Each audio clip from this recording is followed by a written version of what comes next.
weeding sickle. This one has a carbon steel blade on it that comes in at just under 5 inches long. The handle itself is about 10 inches long for an overall length of around 13 inches long. I'm not sure how far this tang goes down in here, but it looks like it's connected through here and wrapped on the top to keep the wood from splintering, and it feels really sturdy. These things are just lightweight, they're versatile. There's so many uses for them, from, you know, just regular weeding.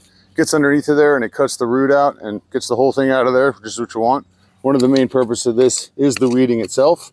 You know, there's so many different things you can do with this, from just moving dirt around. You could actually make little furrows if you wanted to. See that I've got some rocky soil on here. Moving dirt back over furrows. You know, it's good for cleaning stuff off, like patio blocks, sidewalks, that kind of stuff. You want to scrape some moss off of there. Cleaning a deck, maybe. It's got a great balance to it.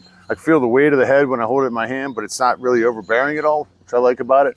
Another cool thing about this is that they can be sharpened when the time comes. Really easy to put this thing in a vise, or however you want to do it, and sharpen the blade. Should be a tool that hangs in there for a while. They're lightweight, they're versatile, and just a great addition to the garden bag this summer.